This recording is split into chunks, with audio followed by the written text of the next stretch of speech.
Hello students. आज हम लोग कॉम्प्लेक्स सेंटेंस का फॉर्मेशन करेंगे एडजेक्टिव क्लॉज का यूज करके। एडजेक्टिव क्लॉज एडजेक्टिव का कार्य करता है। एडजेक्टिव क्लॉज में यूज होने वाले कंजक्शंस क्या है, अब हम इन्हें ध्यान देंगे। तो ये हमने लिया है एडजेक्टिव क्लॉज में यूज होने वाले कंजक्शंस। इनमें क्या है, पहले चलेंगे। दैट है, दैट की मीनिंग होती है जो या जिसे या जिसने कह सकते हैं, ये ऐसी मीनिंग होती है। दैट का यूज सब्जेक्ट ऑब्जेक्ट दोनों के रूप में होता है। दैट का यूज व्यक्ति, वस्तु, जानवर इनके लिए किया जाता है। अगली बात है हूँ है। हूँ की मीनिंग जो या जिसने। हूँ का यूज सब्जेक्ट के रूप में किया जाता है, इसका यूज व्यक्ति के लिए किया जाता है। नेक्स्ट है विच। विच मतलब जो या जिसे या जिसने कह सकते हैं। यह सब्जेक्ट और ऑब्जेक्ट के रूप में प्रयुक्त होता है, प्रयोग किया जाता है।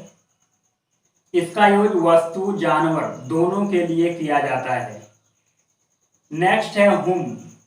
हुम मीन्स जिसे या जिसको। हुम का यूज ऑब्जेक्ट के रूप में किया जाता है और इसका यूज व्यक्ति के लिए किया जाता है। नेक्स्ट है हुज। हुज मीन्स जिसका या जिसकी। हुज का यूज पजेसिव फॉर्म में किया जाता है। पजेसिव फॉर्म मतलब जो शब्द अधिकार बताते हैं, संबंध बताते हैं, उन्हीं को कहते हैं पजेसिव वर्ड, अधिकार दिखाने वाले शब्द। इसका यूज सजीव निर्जीव दोनों के लिए किया जाता है। नेक्स्ट आएंगे वाई। वाई का मतलब जिस कारण। वाई का अर्थ होता है जिस कारण। इसका यूज कारण के लिए किया जाता है, रीजन के लिए। नेक्स्ट है व्हेन। व्हेन का मतलब जब। इसका यूज समय के लिए किया जाता है। नेक्स्ट है वेयर। वेयर का मतलब जहां। इसका यूज स्थान के लिए किया जाता है। नेक्स्ट है हाउ। हाउ का मतलब जिस तरह से। हाउ का मतलब जिस तरह से। इसका यूज तरीका के लिए किया जाता है। अब हमें आगे बढ़ना है तो हम जानेंगे कि एडजेक्टिव क्लॉज का यूज कहाँ किया जाता है, कैसे सेंटेंसेस को जोड़ने के लिए एडजेक्टिव क्लॉज का यूज किया जाता है। तो इसमें यदि बात करें तो इसके लिए रूल होगा, बातें होंगी कि जब एक सेंटेंस में किसी व्यक्ति, वस्तु, स्थान का वर्णन हो या एक सेंटेंस में कोई व्यक्ति, वस्तु, स्थान हो तथा दूसरे में उसी व्यक्ति, वस्तु, स्थान के विषय में कुछ न कुछ कहा गया हो, तो एडजेक्टिव क्लॉज का यूज करके सेंटेंसेस को कंबाइन किया जाता है। तो चलिए जो रूल्स है उसको हम नोट करते हैं। अब रूल्स क्या है उसको जानते हैं। जब एक सेंटेंस में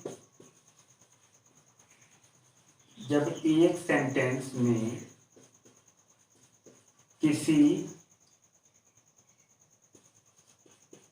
व्यक्ति, वस्तु तथा स्थान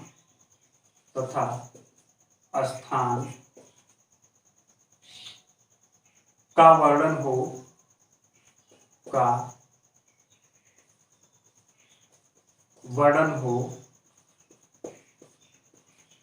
तथा दूसरे सेंटेंस में उसी व्यक्ति, वस्तु व्यक्ति वस्तु या स्थान के विषय में के बारे में कुछ न कुछ कहा गया हो, कुछ न कुछ कहा गया हो। स्टूडेंट्स, जब ये पॉइंट्स दिए गए सेंटेंसेस में मिलेंगी तो हम एडजेक्टिव क्लॉज का यूज करके, मीन्स एडजेक्टिव क्लॉज में जो कंजक्शंस हमने दिया उनका यूज करके सेंटेंसेस को कंबाइन कर दिया जाता है। तो अब आएंगे, फर्स्ट हमें ध्यान देना है, फर्स्ट एग्जाम्पल मीन्स हम ले ले दैट की तरफ बढ़ते हैं। तो इसमें हमने दे दिया, अब इसका यूज करेंगे हम। इसके विषय में हमने बताया कि दैट की मीनिंग जो या जिसने या जिसे होती है, इसका यूज सब्जेक्ट ऑब्जेक्ट दोनों के रूप में किया जाता है और इसका यूज निर्जीव सजीव दोनों के लिए किया जाता है। इसका यूज निर्जीव सजीव दोनों के लिए किया जाता है। तो आइए इजी की तरफ बढ़ते हैं। तो हम सेंटेंस लेते हैं और एक पॉइंट दैट में आपको केयर करना है, एक पॉइंट दैट में आपको केयर करना है, स्पेशल पॉइंट है इसके लिए कि जब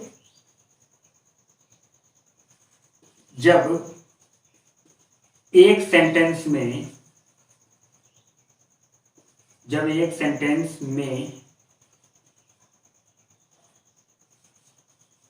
द सेम या सुपरलेटिव डिग्री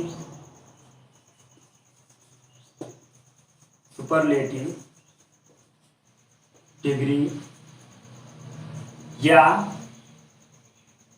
कह सकते हैं ओनली या अब्स्ट्रैक्ट नाउन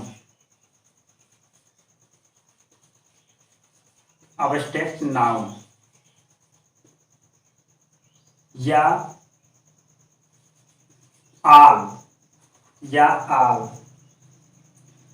आल मिस मीनिंग होगी वहां एवरीथिंग, मतलब सब कुछ।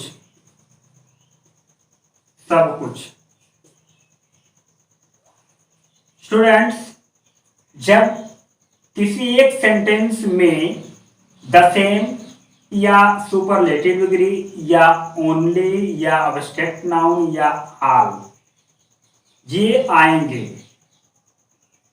ये हो तो दैट का यूज किया जाता है। अब बढ़ते हैं हम इजी की तरफ। इजी में सेंटेंस हमने लिया, this is the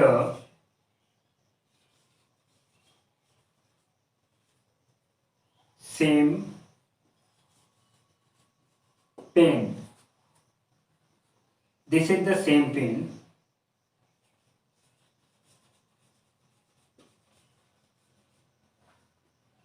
I bought yesterday.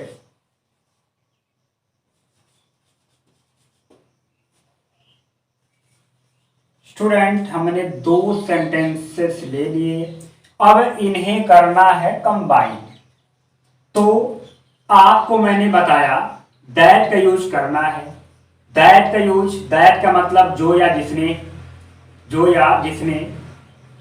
तो दैट का यूज कहाँ किया जाता है? जब एक सेंटेंस में द सेम या सुपरलेटिव डिग्री या ओनली या अब्स्ट्रैक्ट नाउन या आल इनमें से कुछ भी आए तो हम दैट का यूज करके सेंटेंसेस को कंबाइन करेंगे। और एडजेक्टिव क्लॉज का यूज कहाँ किया जाता है ये बात आप जान गए। ये पॉइंट्स ये है कि जब एक सेंटेंस में किसी व्यक्ति वस्तु तथा स्थान का वर्णन हो, मीन्स एक सेंटेंस में कोई व्यक्ति वस्तु स्थान हो तथा दूसरे सेंटेंस में उसी व्यक्ति वस्तु स्थान के बारे में कुछ न कुछ कहा गया हो। जब ऐसी बात मिलेंगी तब हम एडजेक्टिव क्लॉज का यूज करके सेंटेंसेस को कंबाइन करेंगे, मतलब एडजेक्टिव क्लॉज के कंजक्शंस का यूज करके सेंटेंसेस को कंबाइन करेंगे। तो इसमें पहले कंजक्शन पे हम चलते हैं। जो दैट लिया, दैट की मीनिंग जो या जिसने या जिसे होती है। दैट का यूज सब्जेक्ट ऑब्जेक्ट दोनों के रूप में किया जा सकता है। दैट का यूज सजीव निर्जीव दोनों के लिए किया जा सकता है। तो चलिए अब हमने सेंटेंसेस ले लिया, अब सेंटेंसेस को कंबाइन करना है। ये भी पता हो गया कि दैट का यूज जब ये बातें रहेंगी तब करेंगे। तो अब हमें करना है कंबाइन, और हम स्टार्ट करते हैं कंबाइन करना। देखते हैं कैसे किया जाता है। तो पहले जिस सेंटेंस में व्यक्ति वस्तु स्थान का वर्णन होता है उस सेंटेंस को हम पहले लिखते हैं। ये बात क्लियर कर लीजिए। जिस सेंटेंस में किसी व्यक्ति वस्तु स्थान का वर्णन होता है उस सेंटेंस को हम पहले लिखते हैं। अब यहां क्लियर करेंगे, this is the same pen. पहले सेंटेंस में इस वस्तु पेन का वर्णन है, मतलब वस्तु का वर्णन है। इस सेंटेंस में किसी वस्तु का वर्णन है तो इसे हम पहले लिखेंगे।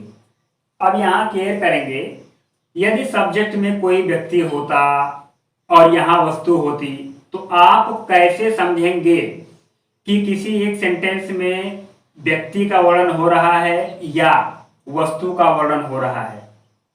कैसे समझेंगे? इस प्रकार कि जब देखेंगे कि दूसरे सेंटेंस में यदि फर्स्ट सेंटेंस में व्यक्ति भी है, एक सेंटेंस में व्यक्ति भी है और वस्तु भी है, ये मान लीजिए एक हम एग्जाम्पल आप लोगों को बता रहे हैं, और यदि पहले सेंटेंस में वस्तु भी है और व्यक्ति भी है, वस्तु भी है, दोनों है, तो आपको कैसे पता चलेगा कि सेंटेंस में व्यक्ति की बात हो रही है या फिर वस्तु की बात हो रही है, दोनों में से किसकी बात हो रही है? क्लियर करेंगे। जब दूसरे सेंटेंस में इस व्यक्ति के बारे में कुछ न कुछ कहा गया होगा तो इस व्यक्ति की चर्चा हो रही है, इस व्यक्ति को हमें लेना है, इस व्यक्ति को ध्यान देना है। दूसरे सेंटेंस में जब वस्तु की चर्चा हो रही है, वस्तु के बारे में कुछ न कुछ कहा गया हो तो इस वस्तु को हमें लेना है। तो ऐसे आप समझ लेंगे कि फर्स्ट सेंटेंस में किसका वर्णन है, व्यक्ति का वर्णन है या वस्तु का वर्णन है। व्यक्ति के बारे में दूसरे सेंटेंस में बताया गया हो तो व्यक्ति का वर्णन है, वस्तु के बारे में दूसरे सेंटेंस में बताया गया हो तो वस्तु का वर्णन है। तो इस तरह से आप आएंगे। इसमें तो केवल पेन है, मतलब वस्तु है, वस्तु का वर्णन हो रहा है, एक ही है तो आप पहचान गए भाई। तो आगे आएंगे, तो आगे हमें अब करना है कंबाइन। तो हमने बताया कि जिस सेंटेंस में किसी व्यक्ति वस्तु स्थान का वर्णन हो, मतलब कोई व्यक्ति वस्तु स्थान हो, उसी सेंटेंस को हम पहले लिखते हैं। तो इस सेंटेंस को हम पहले लिख दें तो हो जाएगा दिस इज। अब द सेम आया है, पॉइंट मिली, तो हम दैट का यूज करेंगे। This is the same pen.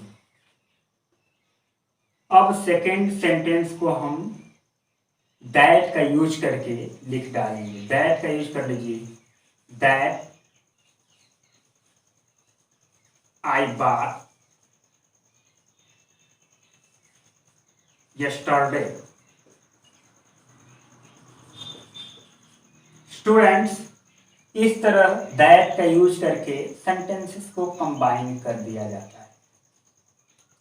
तो दैट के यूज में हमें क्लियर इस बात को करना है, जिसे आने पर हम दैट का यूज करेंगे। नहीं तो हूं का मतलब भी जो या जिसने होता है तो आप कंफ्यूज होंगे। इसलिए ये पॉइंट आप ध्यान देंगे कि जब ये पॉइंट आएगी तभी हमें दैट का यूज करना है। तो इस तरह से दैट का यूज हमने सीखा। अब हम बढ़ेंगे नेक्स्ट कंजक्शन की ओर। नेक्स्ट कंजक्शन में हम हु लेंगे और देखेंगे हूँ का यूज किस तरह से किया जाता है। हूनिस भी आप लोग जानते हैं कि जो हूँ होता है वो सब्जेक्ट के रूप में उसका यूज होता है, और हूँ का मतलब होता है जो या जिसने, और यूज भी करेंगे उसी तरीके से रखकर, बस बातें अलग होंगी। हूँ का यूज व्यक्ति के लिए होता है, तो मतलब जब सेंटेंस में व्यक्ति का वर्णन होगा तो हूँ का यूज करेंगे। और यहाँ देखेंगे हम सेंटेंस ले रहे हैं, या कह दे यहाँ a man came to me, a man came to me yesterday।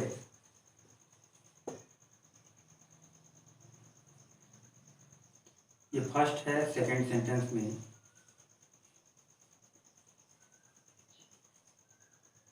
he was a doctor, he was a doctor। Students, हमने दो सेंटेंसेस ले लिया, अब इन सेंटेंसेस को करना है कंबाइन। तो यहां क्लियर करेंगे, जब व्यक्ति की बात आएगी तो हम हूँ का यूज करेंगे, और हूँ सब्जेक्ट होता है तो आप पहचानेंगे इसे। सेंटेंस को रीड करेंगे, a man came to me yesterday, कल मेरे पास एक व्यक्ति आया। ही वॉज अ डॉक्टर, वह एक डॉक्टर था। अब क्लियर करेंगे, इस सेंटेंस में व्यक्ति का वर्णन हो रहा है, और दूसरे सेंटेंस में इसी के बारे में कुछ न कुछ कहा गया है। मतलब व्यक्ति की बात आए तो हम हूँ का यूज करेंगे। सेंटेंसेस को कंबाइन करते हैं, तो जिस सेंटेंस में व्यक्ति का वर्णन होता है, व्यक्ति मतलब आता है या व्यक्ति का प्रयोग किया गया होता है, उसी सेंटेंस को हम पहले लिखते हैं। तो यहाँ लिखेंगे a man came to me yesterday, a man came to me yesterday। अब एक सेंटेंस हमने लिखा तो हम लगाएंगे यहाँ हूँ। अब यहाँ क्लियर करेंगे, जब पहले सेंटेंस में कोई व्यक्ति वस्तु स्थान आए, तो जब हम फर्स्ट सेंटेंस लिखने के बाद हूँ रखेंगे, हूँ लगाएंगे, तो दूसरे सेंटेंस में जो इस व्यक्ति वस्तु स्थान के लिए प्रोनाउन या कोई शब्द यूज किया गया होता है, वह शब्द हट जाता है, क्योंकि इसका अर्थ ये शब्द ले लेता है जो हूँ है, जो भी हम कंजक्शंस लगाते हैं।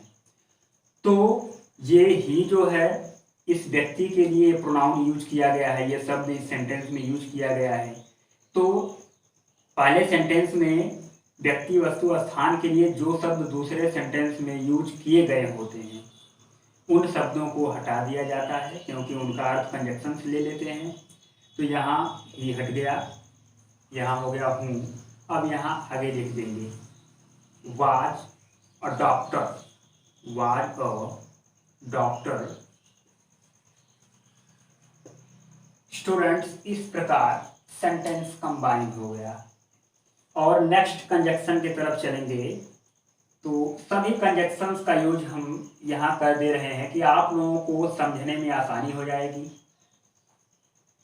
जैसे नेक्स्ट में हमने ले लिया, अब विच पे आ जाइए, विच पे, इसमें हमने सेंटेंस लिया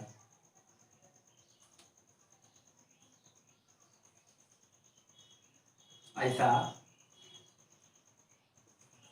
आई सा a bird, saw a bird,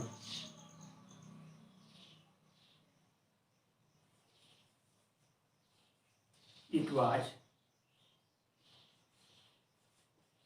was flying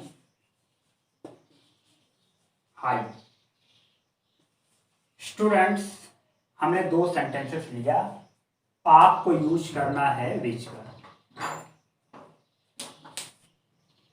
अब इन्हें हमें कंबाइन करना है।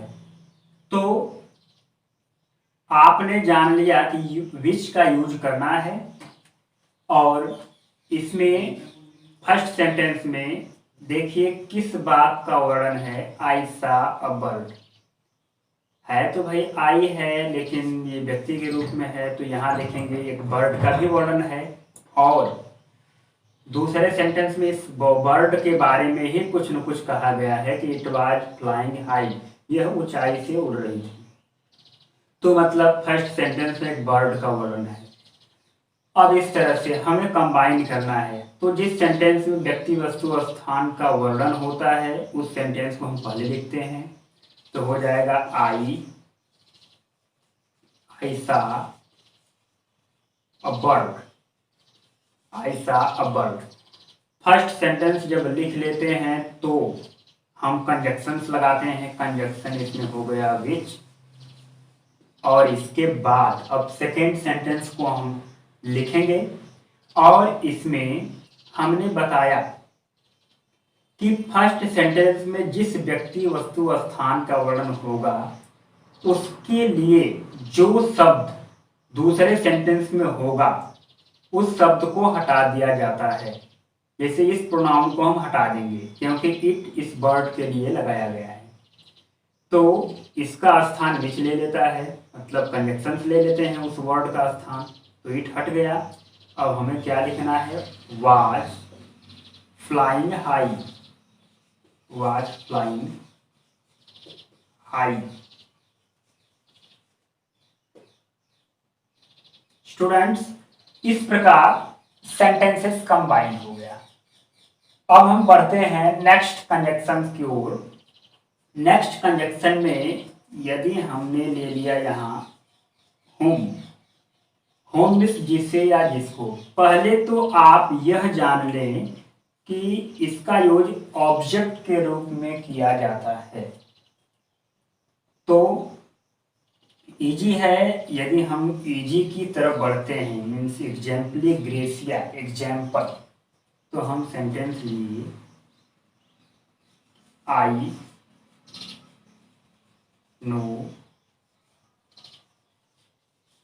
Know the boy, you teach him. Students, हमने दो सेंटेंसेस लिया। इन दो सेंटेंसेस में हम देखेंगे फर्स्ट सेंटेंस में किस बात का वर्णन हो रहा है, किस बात का वर्णन है, व्यक्ति वस्तु स्थान या किस बात का वर्णन है, पहले हम इसे जान लें। तो इसमें एक बॉय का वर्णन है, बॉय का वर्णन है। दूसरे सेंटेंस में उसके बारे में बताया गया है, और यूज करना है आपको हुम का, क्योंकि आप यह केयर करेंगे। ये बॉय ऑब्जेक्ट है, तो ऑब्जेक्ट में दूसरा वस्तु भी, दूसरा व्यक्ति भी आ सकता है। तो इसका मतलब ये नहीं कि फर्स्ट सेंटेंस में जो व्यक्ति है वो ऑब्जेक्ट है तो हम यहाँ हुम ही लगा दें। हमें ध्यान देना है कि जो हूँ होता है वो सब्जेक्ट होता है, मतलब इसका यूज सब्जेक्ट के रूप में किया जाता है, लेकिन हुम का यूज ऑब्जेक्ट के रूप में किया जाता है। तो हम दोनों को यूज में फर्क कैसे समझेंगे, अंतर कैसे समझेंगे, क्लियर है। आप देखेंगे जिस व्यक्ति का यूज फर्स्ट सेंटेंस में रहेगा दूसरे सेंटेंस में उस व्यक्ति को सब्जेक्ट बनाया गया है या ऑब्जेक्ट, इस बात को ध्यान देंगे। तो जब आप समझ लेंगे कि इस व्यक्ति को, जिस व्यक्ति का वर्णन है उस व्यक्ति को दूसरे सेंटेंस में सब्जेक्ट बनाया गया है, तो आप हूं का यूज करेंगे। और जब आप समझ लेंगे कि जिस व्यक्ति का वर्णन है फर्स्ट सेंटेंस में उस व्यक्ति को दूसरे सेंटेंस में ऑब्जेक्ट बनाया गया हो, तो आप हुम का यूज करेंगे। और यहाँ केयर करेंगे, अर्थ को रीड करेंगे तो आपको समझ में आ जाएगा। तो अर्थ को रीड करिए। फर्स्ट सेंटेंस है आई नो द बॉय, मैं उस लड़के को जानता हूं। यू टीच हिम, तुम उसे पढ़ाते हो। अब इसमें बॉय का वर्णन है, मैं उस लड़के को जानता हूं, तुम उसे पढ़ाते हो। उसे मतलब किसे? लड़के को। उसे मतलब लड़के को। तो मतलब इस लड़के के लिए इस सेंटेंस में जो वर्ड है वो हिम है, और हिम ऑब्जेक्ट के रूप में है। तो फर्स्ट सेंटेंस में व्यक्ति के लिए जो दूसरे सेंटेंस में शब्द है वो ऑब्जेक्ट के रूप में होगा, ऑब्जेक्ट होगा वह। तब हम हुम का यूज करके सेंटेंसेस को कंबाइन करेंगे। तो चलिए कंबाइन करते हैं। तो फर्स्ट सेंटेंस हमने लिख दिया पहले, जिसमें व्यक्ति का वर्णन है I know the boy, I know the boy. अब हम कंजक्शन लगा लें, हुम। कंजक्शन हमने लगा लिया हुम। फर्स्ट सेंटेंस हम लिखे यू टीच। अब यहां क्लियर करेंगे, इसमें हिम हट जाएगा क्योंकि उसका अर्थ ये जो हुम है ले लिया, क्योंकि ये ऑब्जेक्टिव फॉर्म है और इसी के लिए लगाया गया है, इसलिए यहां हिम हट गया। ये सेंटेंसेस हो गए कंबाइन। और अब नेक्स्ट पे चलेंगे। तो नेक्स्ट में यदि हम बात करें हुज की, तो हुज मतलब जिसका या जिसकी, ये सजीव निर्जीव दोनों के लिए होता है। और एक इंपॉर्टेंट पॉइंट ये ध्यान देना है कि इसका यूज पजेसिव फॉर्म में होता है। तो पजेसिव जो फॉर्म, पजेसिव जो वर्ड्स होंगे, कुछ वर्ड्स को हम आपको बताएंगे। फर्स्ट हम लेते हैं इजी। इजी में हमने सेंटेंस लिया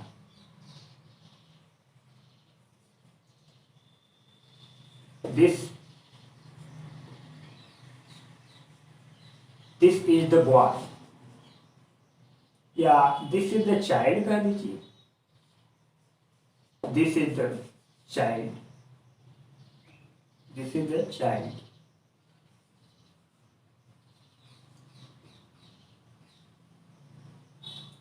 कह सकते हैं his mother is a teacher. Students, हमने दो सेंटेंसेस लिया, अब इन्हें करना है कंबाइन। तो हम हुज का यूज करके सेंटेंसेस को कंबाइन करेंगे। हुज का यूज पजेसिव के रूप में किया जाता है। अब यहां क्लियर करेंगे। फर्स्ट सेंटेंस में इस व्यक्ति का वर्णन है, मतलब एक बच्चे का वर्णन है। दूसरे सेंटेंस में उसी की चर्चा हो रही है। फर्स्ट सेंटेंस में है दिस इज द चाइल्ड, यही बच्चा है। His mother is a teacher, उसकी माँ एक अध्यापक है। ये उसी के बारे में चर्चा हो रही है, उसकी माँ। तो यहाँ क्लियर करेंगे, इस बच्चे के लिए हिज दिया गया है यहाँ। भाई उसकी माँ, उसकी मतलब किसकी माँ? बच्चे की माँ, इस चाइल्ड की माँ। हिज मतलब उसकी, उसकी मतलब किसकी? इस बच्चे की। तो इस बच्चे के लिए यहाँ हिज दिया गया है। और अगर हम बात करें और कुछ वर्ड्स को हम आप लोगों को बताएं, जिनमें माई, आवर, योर, हिज, हर, ये सब जो वर्ड होते हैं वो पजेसिव एडजेक्टिव होते हैं। वो पजेसिव एडजेक्टिव होते हैं। तो ये पजेसिव वर्ड होते हैं, अधिकार बताते हैं ये सब, या संबंध बताते हैं। तो हुज जो होता है वो पजेसिव फॉर्म में यूज किया जाता है। तो इस पजेसिव वर्ड के स्थान पर हुज का यूज करेंगे। मतलब जब हुज लगाएंगे तो ये शब्द हट जाएगा। इस तरह सेंटेंसेस को कंबाइन करेंगे। तो चलिए हम कंबाइन करते हैं। फर्स्ट लिख दिए this is the child, this is the child, अब हमें कंबाइन करना है तो हमने लिख दिया यहाँ हुज। अब इस शब्द को हटाएंगे क्योंकि ये पजेसिव वर्ड हमने लगा दिया हुज यहाँ कंजक्शन, तो हो जाएगा whose mother, whose mother is a teacher. Students, इस प्रकार सेंटेंसेस को हमने कंबाइन कर दिया। अब बढ़ेंगे नेक्स्ट कंजक्शन की तरफ। नेक्स्ट कंजक्शन में यदि हम ले रहे हैं where,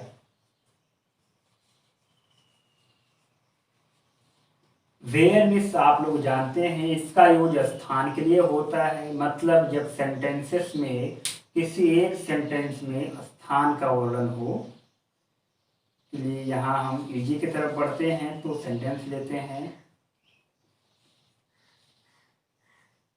this is the, this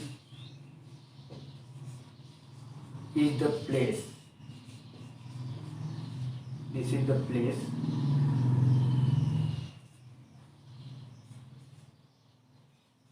PT Nehru, PT Nehru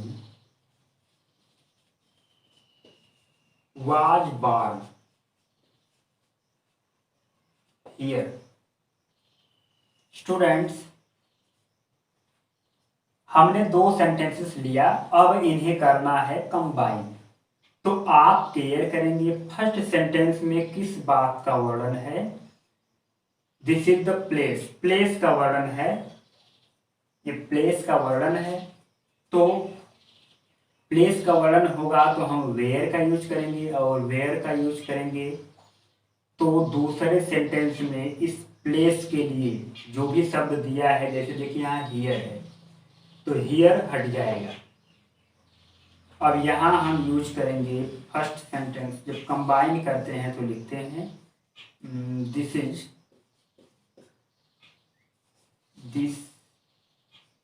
is the place. अब यहाँ हम लगाएंगे कंजक्शन हियर। अब इसके बाद नेक्स्ट सेंटेंस लिखेंगे। नेक्स्ट सेंटेंस स्पेस नीचे कम है तो हम ऊपर ही लिख देते हैं। तो इसमें नेक्स्ट सेंटेंस है PT Nehru was born here हट जाएगा क्योंकि ऊपर वाले सेंटेंस में जो प्लेस आया है उसी के लिए लगाया गया है हियर। इस प्रकार सेंटेंसेस कंबाइन हो गया। अब नेक्स्ट पे चलते हैं व्हेन पे। तो व्हेन में केयर करना है सेंटेंसेस में जो शब्द होंगे, सेंटेंस में ये टाइम वर्ड आ जाएगा, सेंटेंस में ये टाइम वर्ड आ जाएगा। तो जब टाइम वर्ड आएगा तब आप व्हेन का यूज करेंगे। चलिए मैं सेंटेंस लेके आपको क्लियर कर रहा हूँ। वीडियो थोड़ा लॉन्ग होगी, उससे कोई प्रॉब्लम नहीं है, बट मैटर ये करता है कि आप भली भांति जो भी पढ़ रहे हैं वो समझ लें। तो इसके लिए हम इजी की तरफ बढ़ते हैं। तो हमने सेंटेंस लिया I do not know, I do not know the time, I do not know the time. Second sentence your brother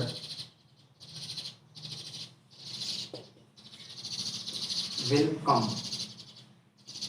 students, हमने दो सेंटेंसेस लिया, हमने बताया आपको यूज करना है व्हेन, और कब यूज करेंगे जब सेंटेंस में टाइम शब्द आ जाएगा, टाइम शब्द आएगा तब हमें यूज करना है व्हेन। क्लियर करेंगे। फर्स्ट सेंटेंस में है I do not know the time, मैं समय नहीं जानता। योर ब्रदर विल कम, मतलब तुम्हारा भाई आएगा आने की जो समय है मैं नहीं जानता। तो ये टाइम वर्ड इसमें आ गया, टाइम वर्ड आ गया मतलब आपको वेन का यूज कर देना है। तो यहाँ आप फर्स्ट सेंटेंस लिखेंगे, I do not know the time, I do not know the time. Conjunction लिखेंगे वेन।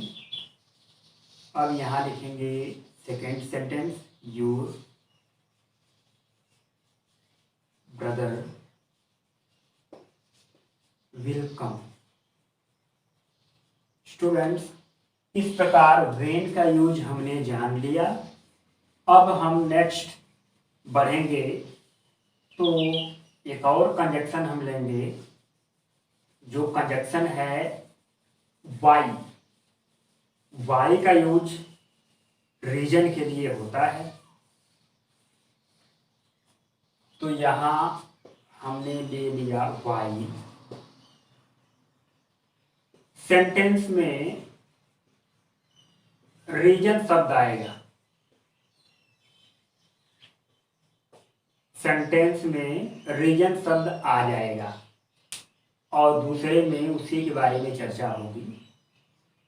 इजी की तरफ बढ़ते हैं। सेंटेंस है या कह दे इसमें टेल मी,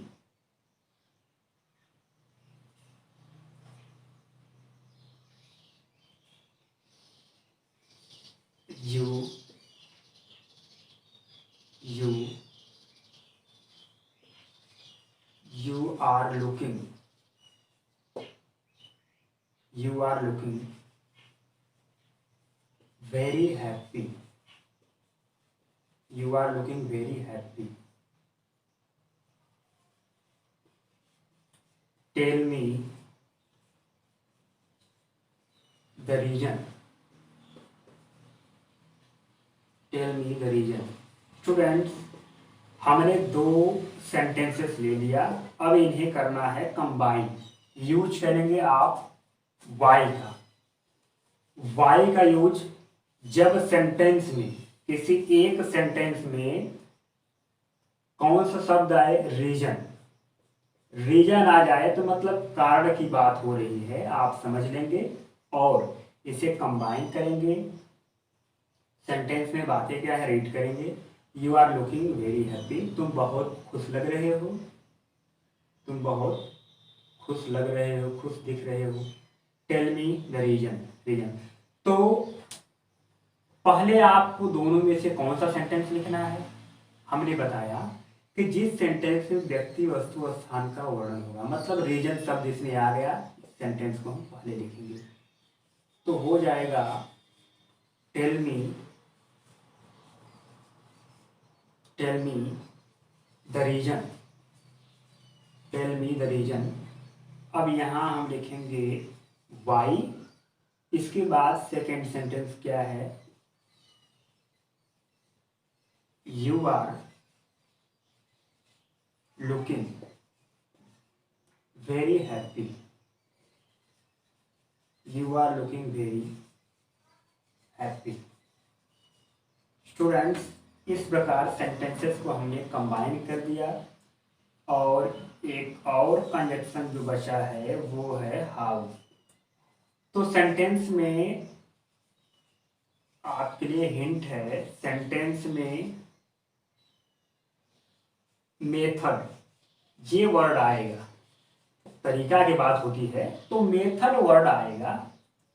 चलिए इजी की तरफ बढ़ते हैं, क्लियर होगा। सेंटेंस हमने लिया टेल मी, या हमने कह दिया यहाँ you have solved this question.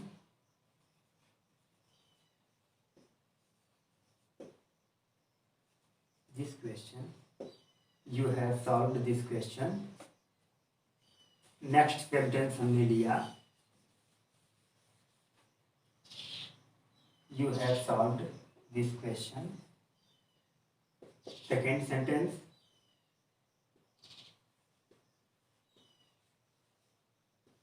Tell me the method.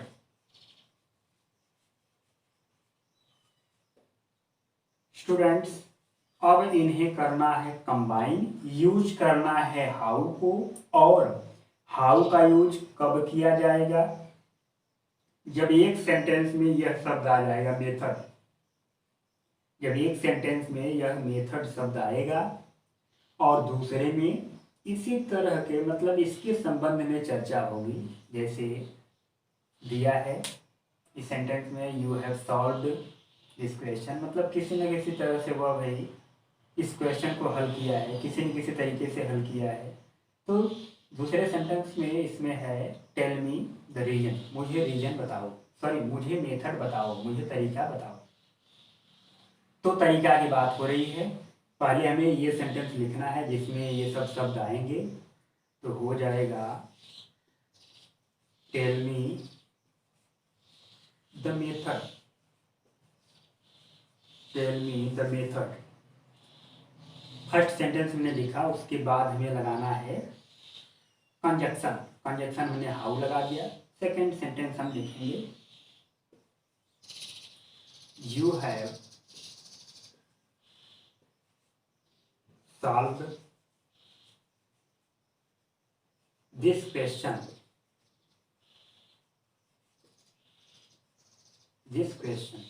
Students, इस प्रकार एडजेक्टिव क्लॉज बनाने के लिए एडजेक्टिव क्लॉज में यूज होने वाले कंजक्शंस का यूज करके हमें सेंटेंसेस को कंबाइन कर देना है। इस प्रकार हमने कॉम्प्लेक्स सेंटेंस का फॉर्मेशन करने के लिए एडजेक्टिव क्लॉज बनाना सीख लिया। एडजेक्टिव क्लॉज का यूज मतलब एडजेक्टिव क्लॉज के कंजक्शंस का यूज कब और कहाँ किया जाएगा आप सब लोग जान गए।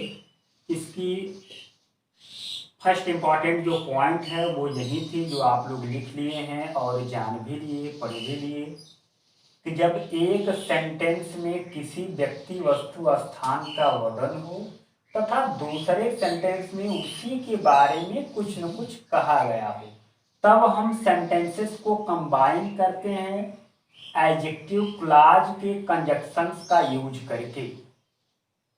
हम कॉम्प्लेक्स सेंटेंस का फॉर्मेशन करते हैं एडजेक्टिव क्लॉज में यूज होने वाले कंजक्शंस का यूज करके। इस प्रकार हमने एडजेक्टिव क्लॉज को कंप्लीट कर लिया। आज के लिए इतना काफ़ी है और नेक्स्ट बातों के साथ नेक्स्ट वीडियो में मिलेंगे।